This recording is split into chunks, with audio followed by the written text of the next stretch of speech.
الله أكبر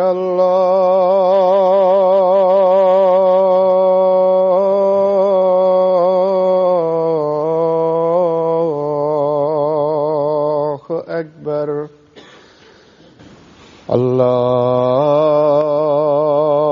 الله أكبر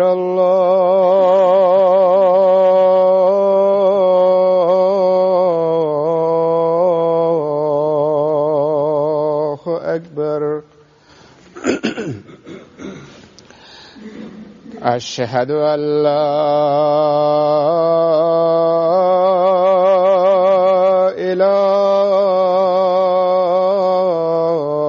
إله إلا الله أشهد أن لا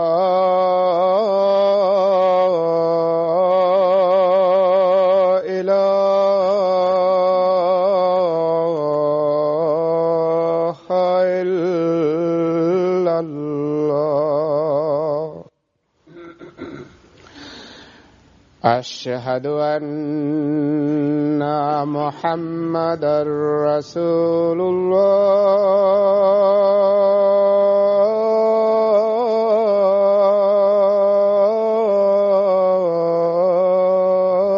الله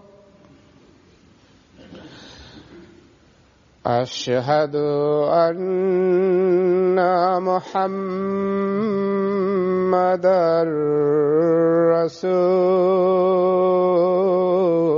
رسول الله حي على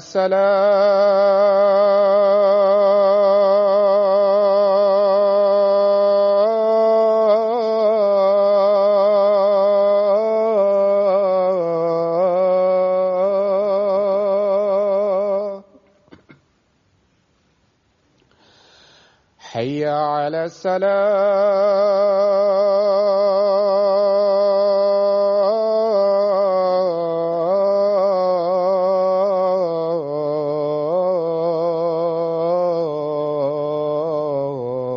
الصلاة حي على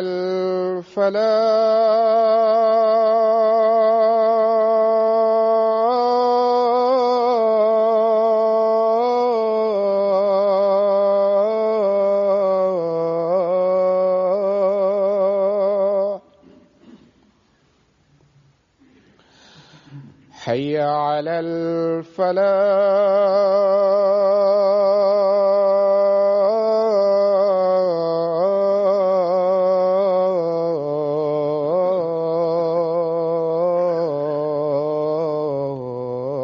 الفلاح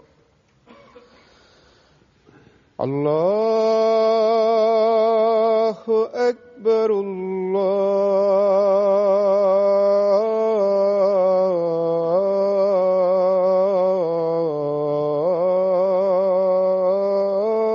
الله أكبر لا إله إلا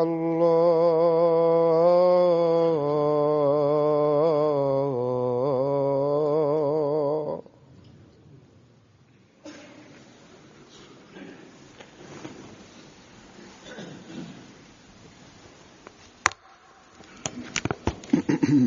السلام عليكم ورحمة الله.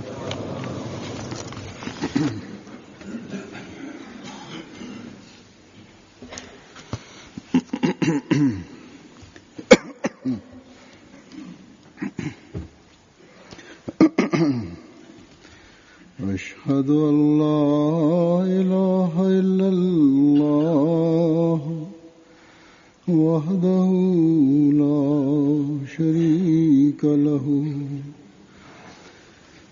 وأشهد أن محمدًا عبده ورسوله أما بعد فأعوذ بالله من الشيطان الرجيم بسم الله الرحمن الرحيم الحمد لله رب العالمين الرحمن الرحيم مالك يوم الدين إياك نعبد وإياك نستعين اهدنا الصراط المستقيم صراط الذين أنعمت عليهم غير المغضوب عليهم ولا الضالين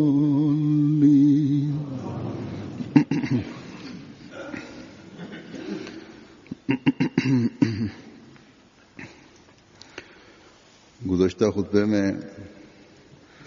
इस्लाह अमाल या तरबियत के हवाले से Halifa mtukufu ayyadhahullah taala Abdul Aziz alitoa hutuba hii mnamo tarehe 31 mwezi wa kwanza 2014. Halifa mtukufu anasema kwamba katika hutuba ya Ijumaa iliyopita nilizungumza kuhusu malezi na kuhusu kuboresha vitendo vyetu, na kuhusiana na hii nilieleza majukumu ya wabashiri na majukumu ya viongozi wengine, kwamba namna gani wanatakiwa watimize majukumu yao kwa ajili ya kuondoa vizuizi vinavyopatikana katika kuboresha na kurekebisha vitendo vizuri, na kwa ajili ya hii vitu gani vinahitajika ambavyo wabashiri na viongozi wanatakiwa kuvifuata na kuielezea wanajumuiya.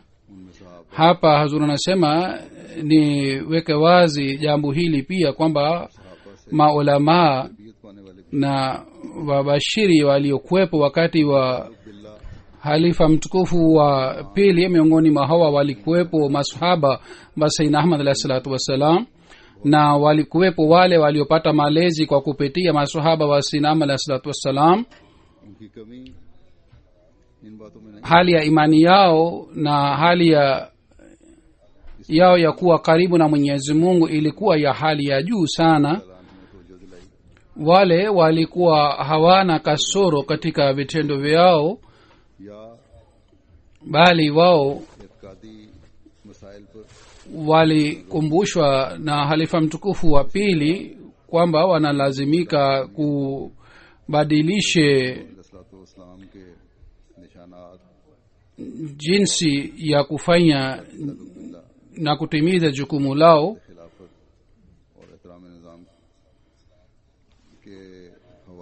kuhusu kurekebisha na kuboresha vitendo. Wanalazimika kueleza matukio yao na kueleza umuhimu wa utii wa nidhamu ya jumuiya.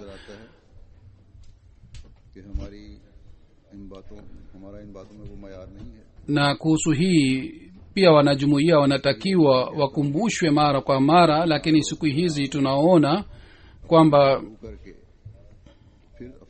hali yetu si kama ile iliyokuwa ya maswahaba wa Sayyidina alayhi salatu wassalam. Ndiyo maana anasema kwamba wabashiri ni viongozi kwa kuwafuata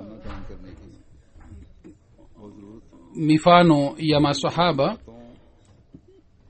na kwa kutimiza majukumu yao wawakumbushe wanajumuiya wengine pia, kwa sababu kuna haja sana ya jambo hili. Ndipo wakieleza kuhusu kurekebisha na boresha vitendo na malezi, watu wataathirika kwa sababu ya nasaha zao.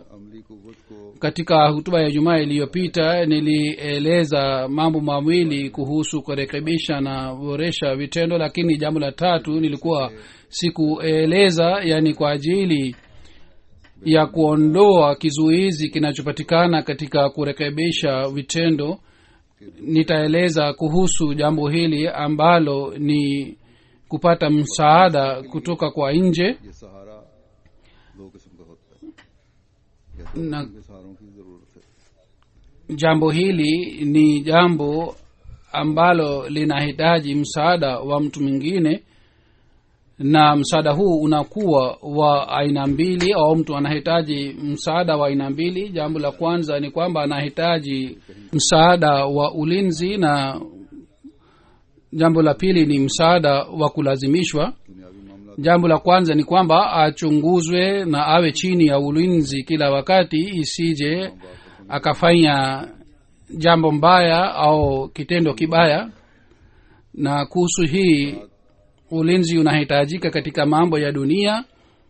निगरानी का किरदार अदा Majumbani wazazi wanawachunguza watoto wao, बाज shuleni हुकूमत के कारिंदे walimu निगरानी कर रहे होते हैं। pamoja na kuwasomesha watoto wanachunguza निगरानी करेंगे। watoto pia. Baadhi wakati viongozi wa serikali pia wanachunguza board लगे होते हैं, फिर क्या na wanasema kwamba tutafanya ulinzi na tutachunguza बाप की barabarani kwa ajili ya traffic. Kuna kamera na kuna vibao pia mbalimbali kuhusu traffic. अगर Watoto wanaodhulumiwa na wazazi wao, wazazi wale wanapewa onyo kwamba sisi tutachunguza kuanzia leo, ikiwa तरक्की याफ्ता ममालिक में तो ये mkisumbua tena, mkidhulumu tena watoto, basi watoto watachukuliwa नाजायज na chama. होती है बच्चों के मामले में, और माँ बाप बच्चों से Katika nchi hizi za maendeleo, jambo hili ni jambo la kawaida. Hata mimi naona जायज रोक kwamba hawa wanachunguza watoto kupita kiasi, फसा औकात na kwa sababu ya जाते हैं। तो दुनिया के मामलात में तो ये निगरानी ya hii wazazi hawa नुकसान का बायस बन रही होती है। hawaangalii watoto vizuri, na kwa sababu ya hii watoto pia wanaharibika. फिर मुल्ज़िमान की निगरानी होती है। Na ulinzi huu baadhi wakati katika mambo ya dunia unaleta hasara, कि kisha baadhi wakati ikiwa mke na mume hawaelewani, wao pia wanachunguzwa, vile vile wakosefu pia wanachunguzwa, ili mradi ulinzi huu wote mradi wake ni kwamba watu wazuiliwe katika kuleta ufisadi katika jamii, au hali yao irekebishwe.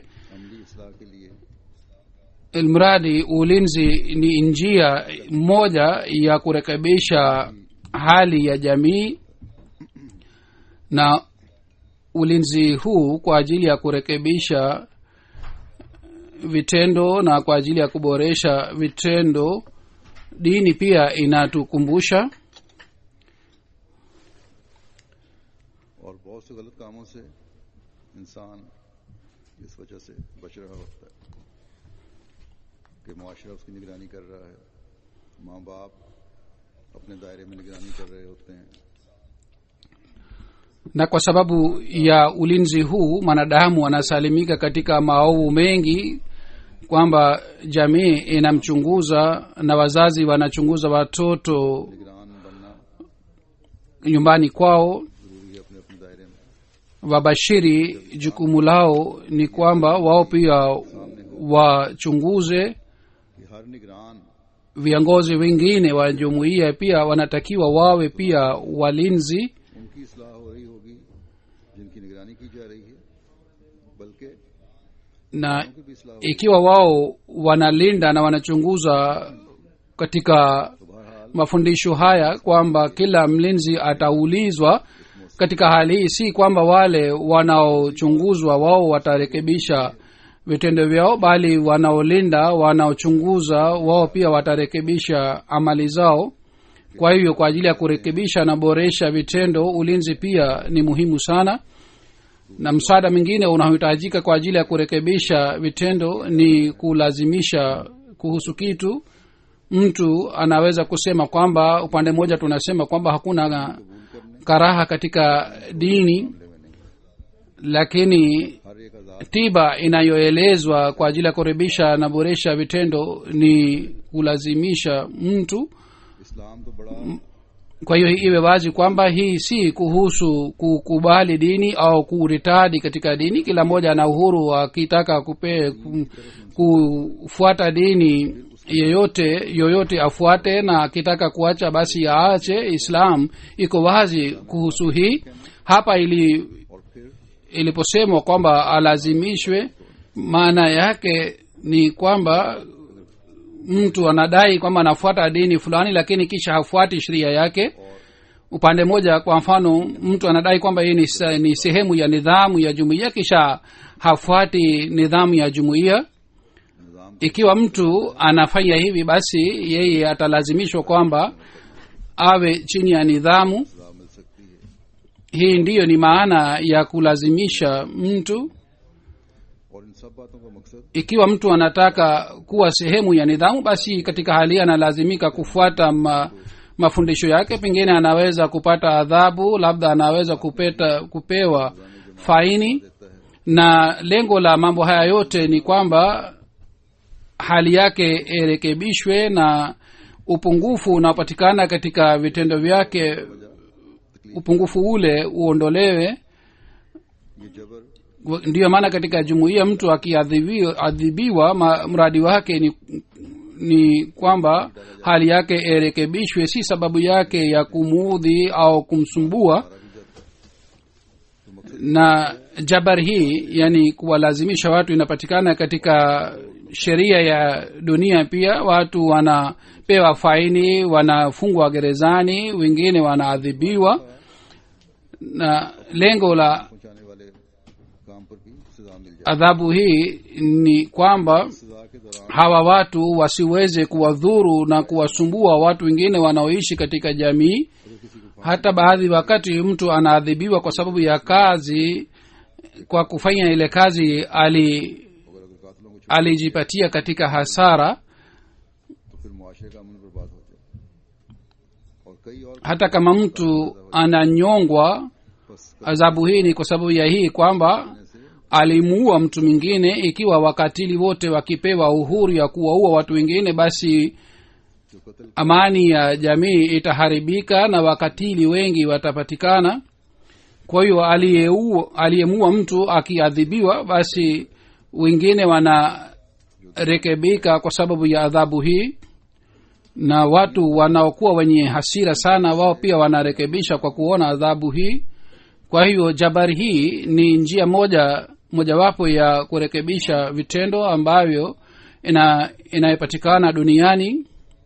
मंसूब होने वाले Kwa sababu ya jabari, kwa sababu ya और दीनी निज़ाम के तहत kulazimisha उसको सजा दी जाती है duniani या ni kitu ambacho haihusiki na dini. Katika dini, mtu anapolazimishwa na chini ya nidhamu ya dini, ikiwa mtu anaadhibiwa,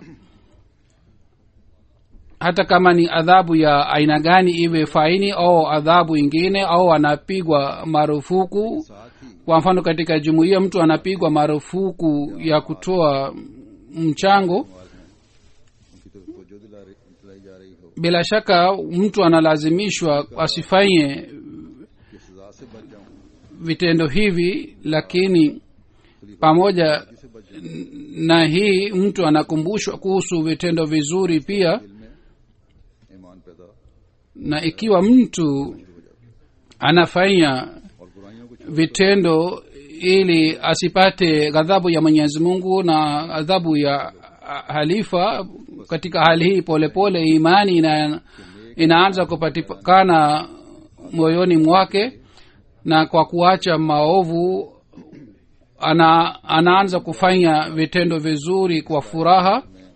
कामयाबी नहीं है Basi inatakiwa ikumbukwe kwamba kwa ajili ya kumzoesha mtu awe na vitendo vizuri, पैदा करना njia mbalimbali zinatumika. Bila kutumia njia hizi hatuwezi kuboresha na kurekebisha hali ya watu. Kwa hiyo vitu vitatu ni muhimu sana kwa ajili ya kurekebisha vitendo: kuwa na nia safi, na kuwa na elimu, vitu hivi nimeshaeleza katika hutuba iliyopita. Na jambo lingine ni ulinzi na kumlazimisha mtu, ambayo nimeeleza sasa hivi, kwa ajili ya kurekebisha vitendo na kuwa na imani halisi. Hivi ni vitu vinne ambavyo ni muhimu kwa ajili ya kuboresha na kurekebisha vitendo vya mtu.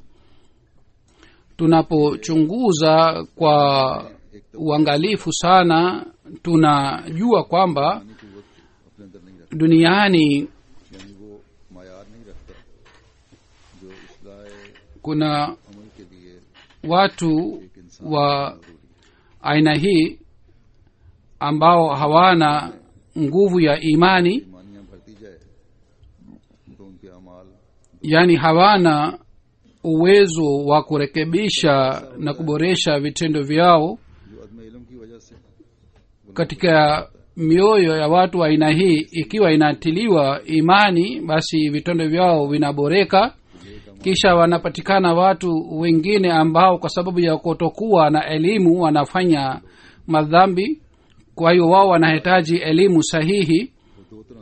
Kisha wanapatikana watu wengine ambao kwa ajili ya kufanya vitendo vizuri wanahitaji msaada kutoka kwa wengine. Hawa ni watu wa aina tatu wanapatikana. Kwa hiyo mahitaji haya yanatimizwa kwa njia mbili. Ya kwanza ni kwamba achunguzwe na alindwe, kama nimeshaeleza maelezo yake. Yani akichunguzwa anaacha vitendo vibaya na anafanya vitendo vizuri. Lakini wale watu ambao wanafanya vitendo vibaya katika ulinzi pia hawarekebiki. Wao ikiwa hawaadhibiwi, basi hawarekebishi vitendo vyao. Kwa hivyo jumuiya inatakiwa itumie njia hizi zote nne kwa ajili ya kurekebisha vitendo vya watu. Kwa hiyo sawa na hali ya kila mtu, inatakiwa njia hizi zitumike, na inatakiwa wakati dini haina serikali wala haina silaha, katika hali hii njia hizi zote nne ni muhimu sana kwa ajili ya kuboresha na kurekebisha vitendo vya watu.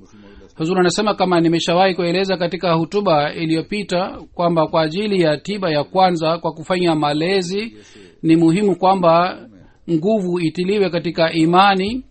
Kuhusu hii kueleza miujiza ya Sayyidina alayhi salatu wassalam, ufunuo wa Sayyidina alayhi salatu wassalam na ukaribu wake na Sayyidina na Mwenyezi Mungu, na vile vile kueleza matukio ya wafuasi wake, na ielezwe kwamba kuwa na karibu na Mwenyezi Mungu faida yake ni nini. Kama nilieleza katika hutuba iliyopita kwamba katika zama hii, wakati shetani inashambulia kwa upande zote, kwa hiyo kuna haja sana ya kueleza mambo haya. Inatakiwa hii ielezwe kila wakati na mara kwa mara. Inatakiwa ielezwe kwamba namna gani mtu anaweza kupata ukaribu na mapenzi ya Mwenyezi Mungu.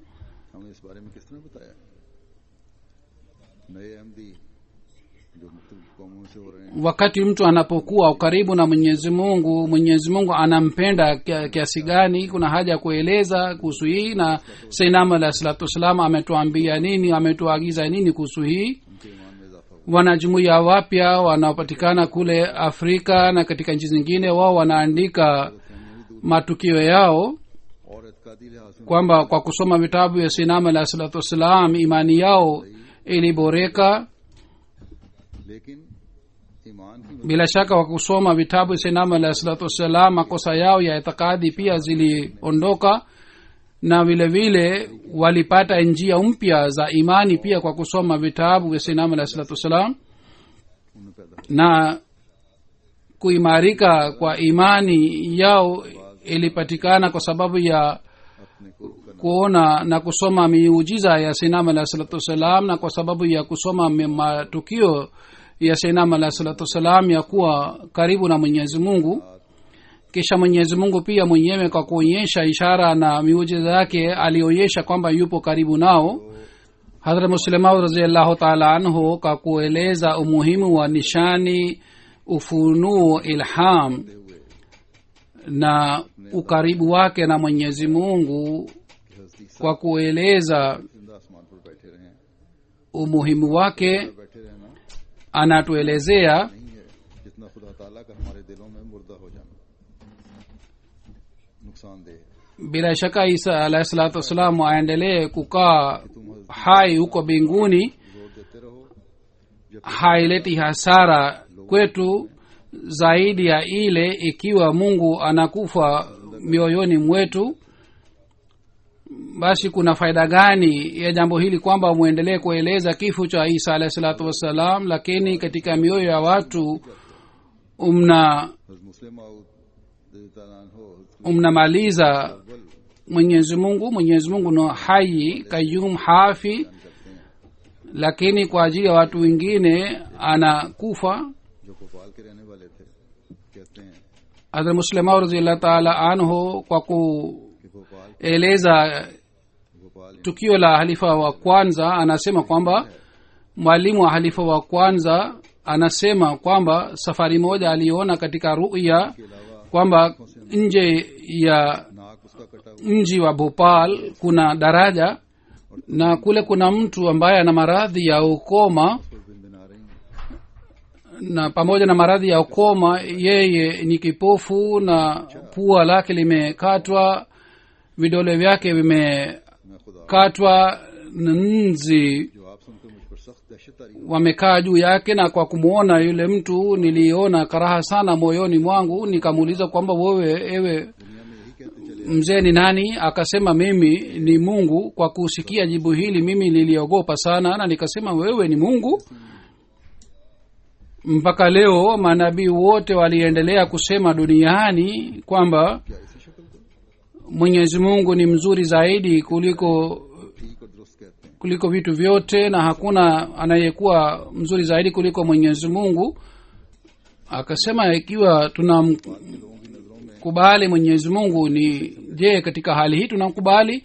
Lakini yule mzee akasema manabii walisema kweli, mimi si mwenyezi mungu mwenyewe, bali mimi ni mungu wa hawa watu wa bhopal, yani sawa na imani ya hawa watu wa bhopal, mimi ni mungu wa aina hii.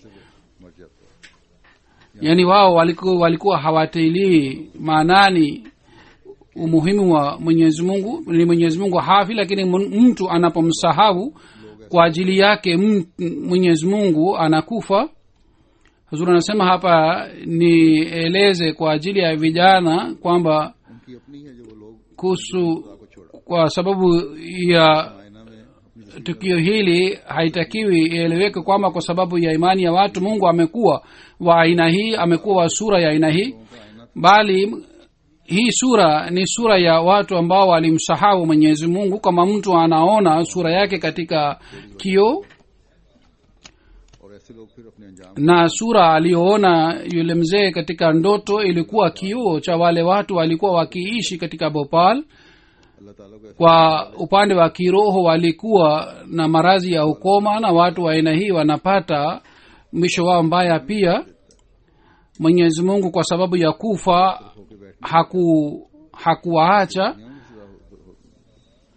देता है ऐसे लोगों को बल्कि तो जगह bali watu wa aina hii wanapata adhabu na mwenyezi mungu katika dunia hii. Mwenyezi mungu hakai upande moja, bali mungu anawaadhibu watu wa aina hii, bali mwenyezi mungu ameeleza तो कुछ नहीं होगा। mwisho wa watu wa aina hii hivi kwamba wataenda motoni, na haitakiwi ieleweke kwamba mwenyezi mungu amewaacha. Hata kama mtu anamsaha mwenyezi mungu hapati hasara wala adhabu duniani, bali mwenyezi mungu ni mwenye kuadhibu pia. Adhabu yake inapopatikana katika hali hii, hakuna anayeweza kusimama mbele ya ghadhabu yake.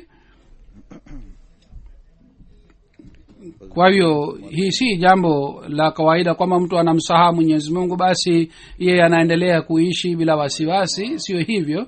हजदीसा को मारने की कोशिश करते हैं मगर साथ ही hadrat muslim maud radhiyallahu ta'ala anhu anasema kwamba वो रूह पैदा नहीं करते जिससे अल्लाह ताला के ni jambo la ajabu kwamba maulamaa wetu wanafanya juhudi ya kumfisha isa alahi salatu wassalam, lakini pamoja na hii hawafanyi juhudi ya kumuisha mwenyezi mungu, hawafanyi juhudi ya kuleta ile hali kwayo watu wajue kuhusu mwenyezi mungu.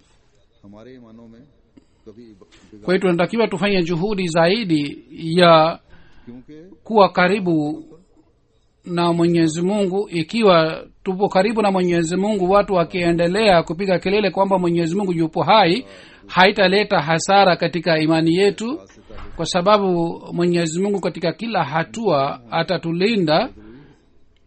basi bila shaka kifo cha isa alahi salatu wassalam na masala ya khatme nabuat, अमली इस्लाह के लिए हमें खुदा ताला से kuwa na elimu ya vitu hivi ni muhimu, के लिए वो ज़राए अपनाने होंगे na kubaki juu ya elimu hii kwa kuwa na dalili pia ni muhimu. Lakini kwa ajili ya kurekebisha vitendo vyetu tunalazimika kujiunganisha na mwenyezi mungu, na kwa ajili ya hii tunatakiwa tufuate njia zote zilizoonyeshwa na sayyidina alayhi salatu wassalam katika zama hii. Ikiwa tofauti inapatikana baina ya kauli yetu na amali yetu, tunatakiwa tufute ile tofauti.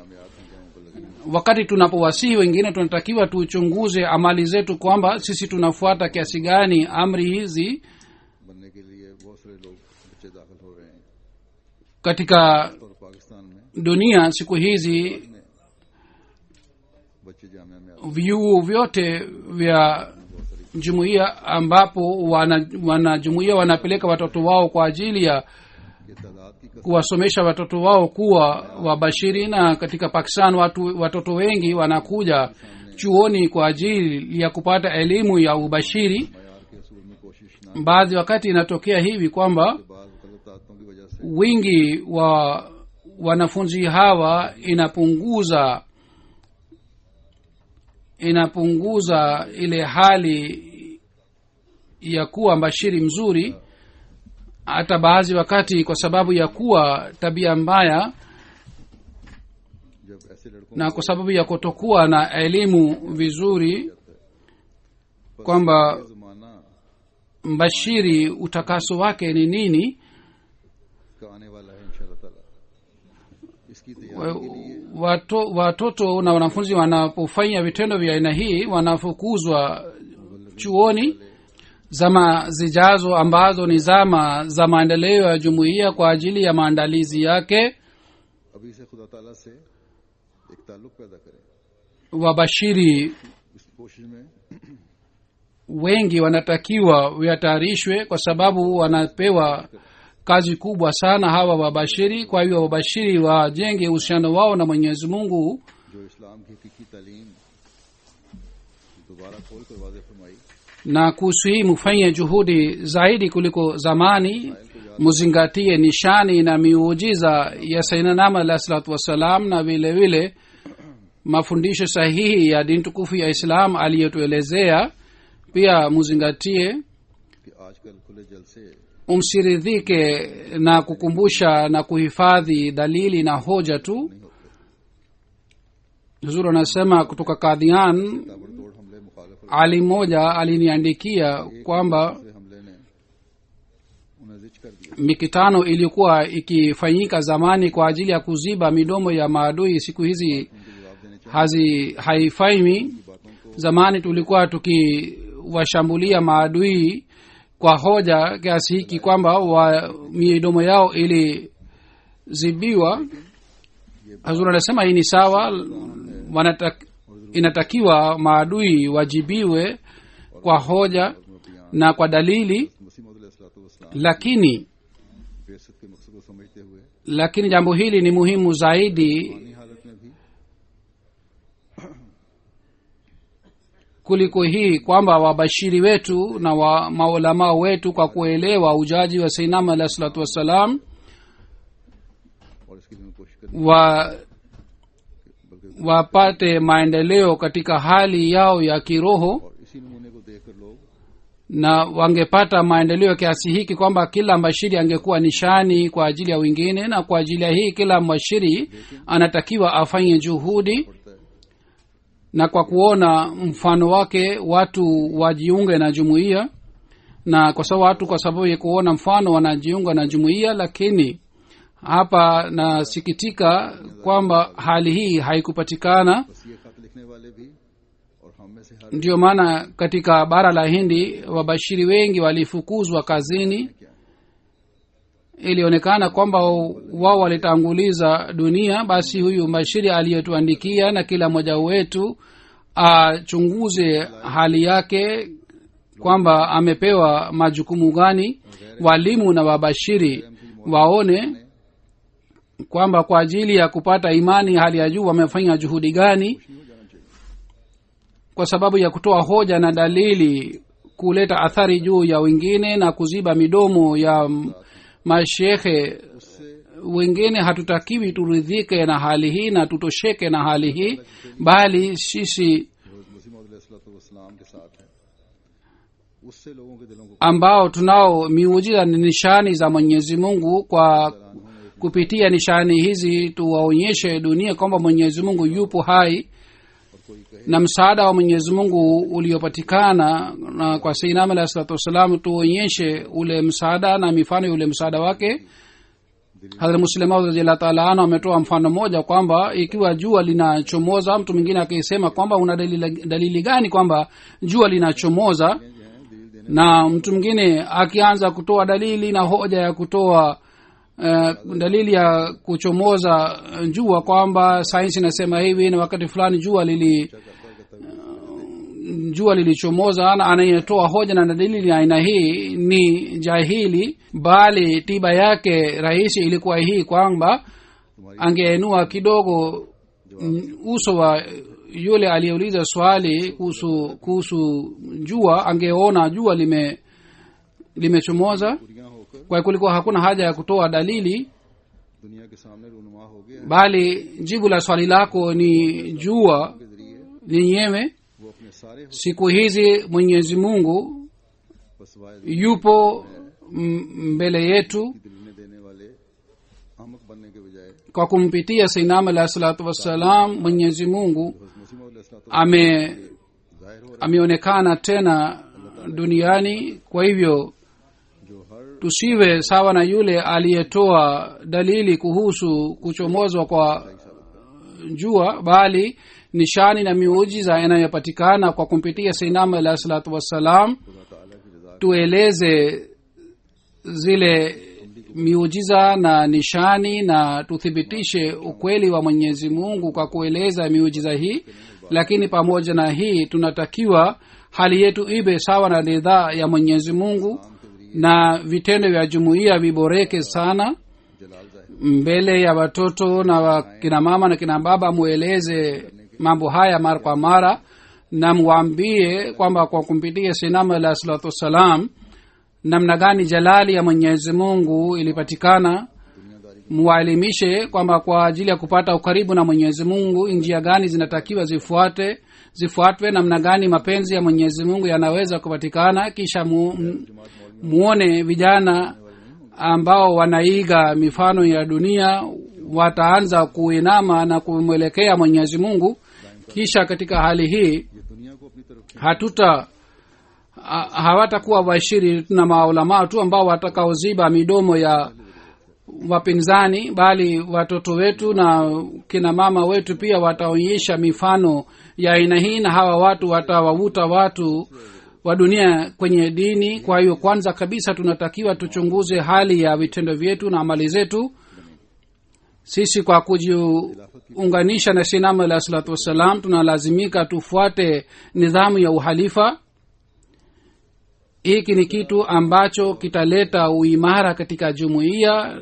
के हर फैसले को खुशी Kujua kuhusu uhalifa na kujua kuhusu heshima ya uhalifa inatakiwa ipatikane ndani ya jumuiya ya aina hii, kwamba kila uamuzi wa halifa ukubaliwe na wanajumuiya wote na wasiwe na shaka wala wasiwasi mioyoni mwao. अहम काम है और फिर ओहदेदारान का काम है कि वो भी इससे तवज्जो दें। Kuwaelimisha watu kuhusu heshima ya uhalifa pia ni jukumu la wabashiri, kisha ni jukumu la viongozi wengine wa jumuiya kwamba wao pia wazingatie jambo hili. Baadhi wakati mifano ya aina hii inapatikana katika jumuiya kwamba watu wengine wanasema kwamba halifa amefanya kazi hii kinyume na nidhamu au ametoa uamuzi ule kinyume na nidhamu ya jumuiya. Kwa hiyo wanaleta shutuma dhidi ya uamuzi, au wanasema mtu mwingine amepewa jukumu ile, alitakiwa mtu fulani angepewa jukumu hili, au mkhalifa anajua kuhusu mtu fulani sana, lakini kuhusu mtu mwingine yeye ameziba macho yake kwa kuwa na elimu kuhusu tabia yake. Hazur anasema watu wanasema maneno ya aina hii ni wachache, wanakuwa wachache, lakini wanachafua mazingira. Ikiwa wabashiri na viongozi, naposema viongozi maana yake ni kwamba viongozi wote wa jumuiya wakielewa majukumu yao, shaka na wasiwasi inayopatikana katika mioyo ya watu, basi wasiwasi haiwezi kupatikana. Watu wa aina hii wanatakiwa waelimishwe, hasusan wabashiri waeleze kwamba baraka zote zinapatikana katika nidhamu ya jumuiya. Mwenyezi Mungu akitaka kulaani kaumu yoyote, basi anachukua nidhamu. Ikiwa kila mmoja atajua umuhimu wa mambo haya, katika hali watu wanaanguka watasalimika katika kuanguka. Lakini watu wachache wanapatikana ambao wanaona kwamba wao wana akili ya kila kitu, na wanakaa hapa na pale na wanazungumza kwamba halifa si Mungu. Halifa pia anaweza kukosea kama mtu wa kawaida anaweza kukosea. Hazur anasema ni sawa, lakini halifa wa pili radhiyallahu ta'ala anhu ametoa jibu lake mzuri sana. Amesema kwamba Hazur anasema ikiwa uhalifa ni kutoka kwa Mwenyezi Mungu, jibu lililotolewa na halifa wa pili ni jibu kwa ajili ya zama zote. Na halifa wa pili radhiyallahu ta'ala anhu alitoa jibu lake kwa kusema hivi kwamba Mwenyezi Mungu anasema kwamba mahalifa wakitoa uamuzi wowote, sisi tunathibitisha uamuzi wao duniani. Anasema wala yumakkinanna lahum dinahum allazi irtadaa lahum, yani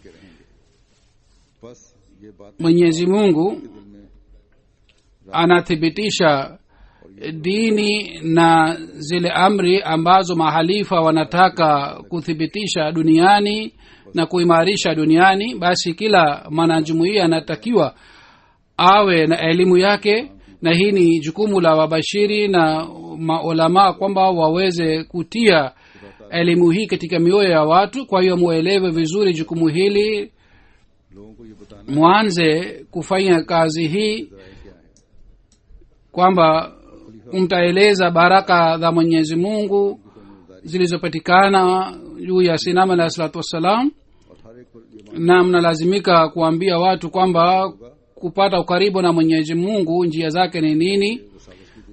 Utii wa khalifa na nidhamu ya jumuiya ni muhimu sana, na kila mmoja anatakiwa ajue muhimu wake ni nini. Hali hii itakapopatikana, basi wasiwasi ya mioyo pia itaondoka na itafutika.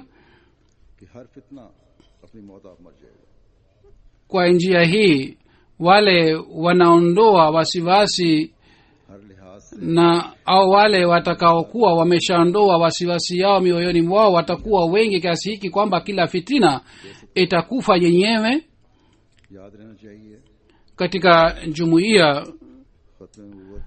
Kila mmoja ataonekana kwamba hali yake imerekebika, na hii ndiyo ni shabaha na lengo ya kuja kwa Sayyidina alayhi salatu wasalam. Hazur anasema inatakiwa ikumbukwe kwamba tunalazimika kujua kuhusu khatma nabuwa na kuhusu kifo cha Nabii Isa alayhi salatu wasalam. Tunalazimika kujua hoja zake kwa ajili ya kuziba midomo ya wapinzani na kujibu maswali yao. Lakini katika jumuiya kueneza na kueleza elimu na maarifa yake pia ni muhimu.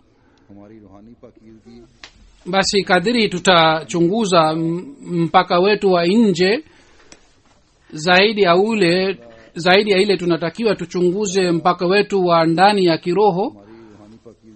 ndani ambayo ni mpaka wa kiroho बड़ा इनकलाब लाने का बायस बनेगी बनिस्बत tukirekebisha vitendo vyetu amali zetu रज़ियल्लाहु का ये इरशाद यकीन बड़ा na hali yetu ya kiroho italeta mapinduzi zaidi kuliko mahubiri yetu. Irfan Kauli hii ya Hazrat Muslim Maud radhiyallahu ta'ala anhu ni muhimu sana kwamba ikiwa wabashiri na maulama ताला खुद फरमाता है इज़ा जा नसरुल्लाह वल फतह wakitia maarifa na elimu ya Mwenyezi Mungu katika mioyo ya watu, basi watu mamilioni watajiunga na jumuiya. Mwenyezi Mungu mwenyewe anasema idha jaa nasrullah wal fath wa ra'aita an-nas yadkhuluna fi dinillahi afwaja fasabbih bihamdi rabbika wastaghfirhu.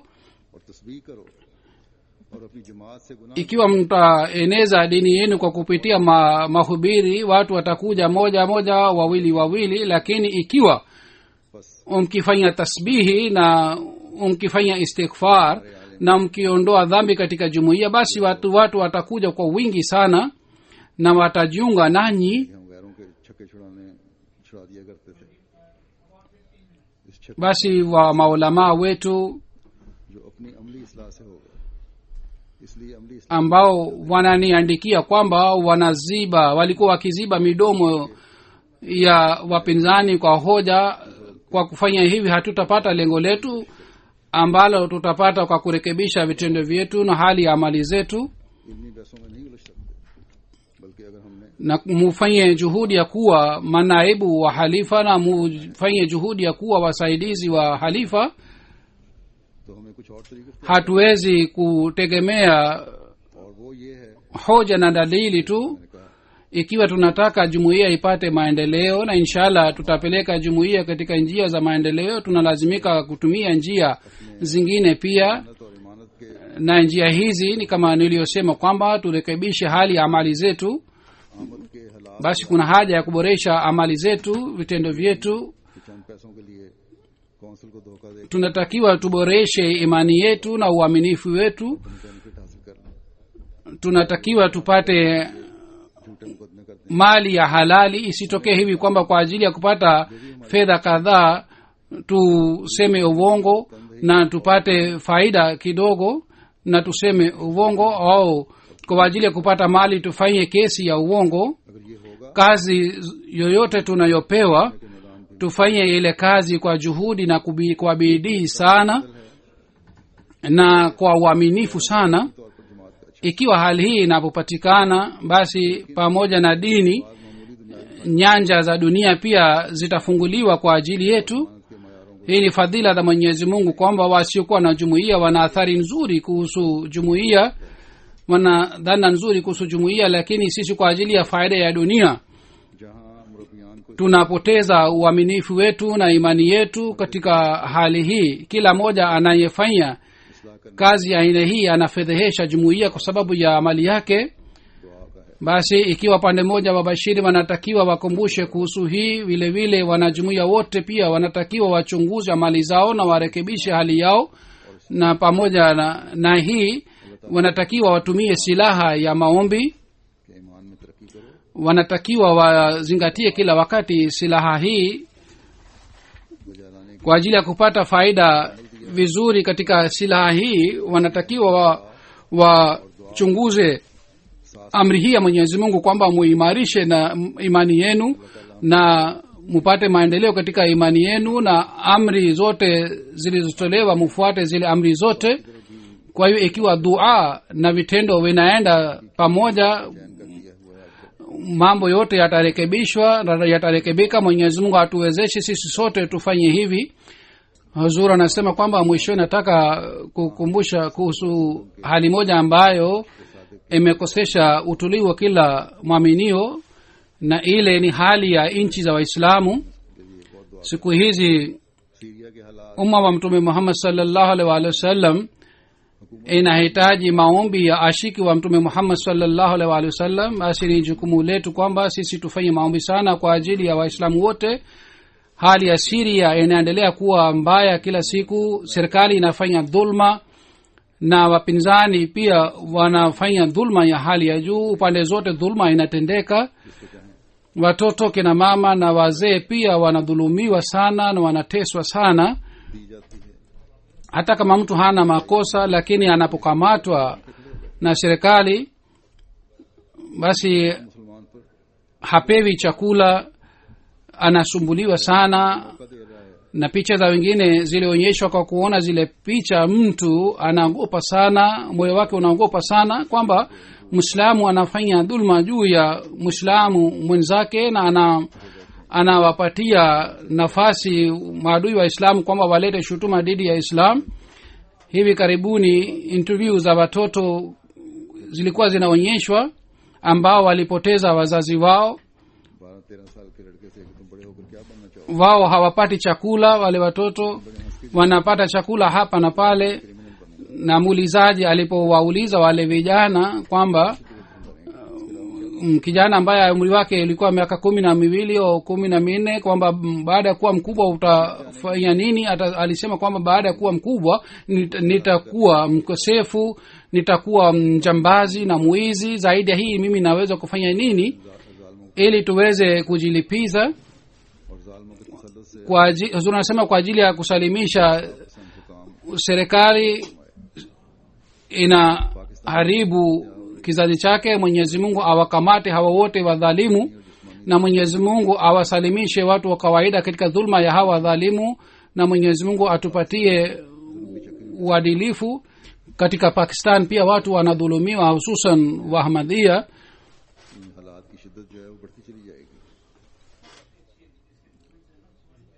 Wenyeji wa kawaida pia wanadhulumiwa sana, na inaonekana kwamba hali hii itazidi na dhulma itazidi zaidi.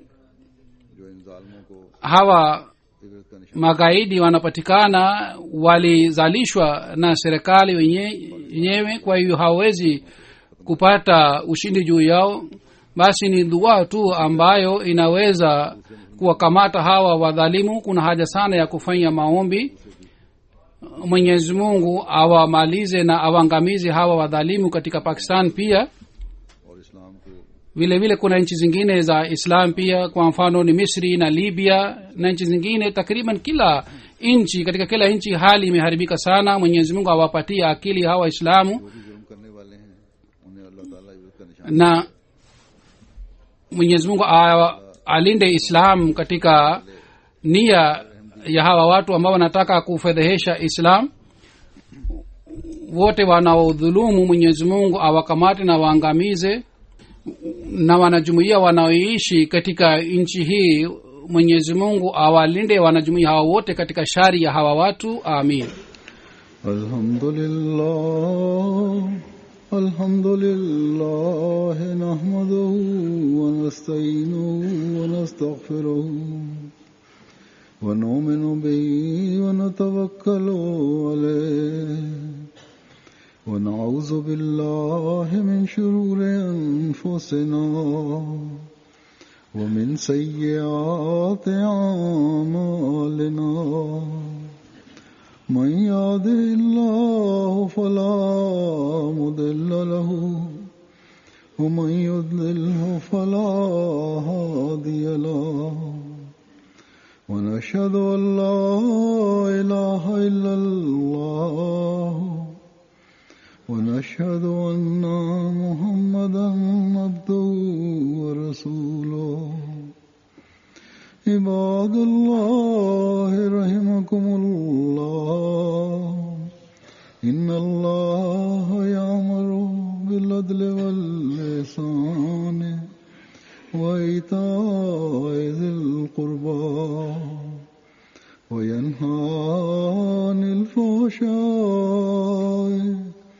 والمنكر والبغي يعظكم لعلكم تذكرون.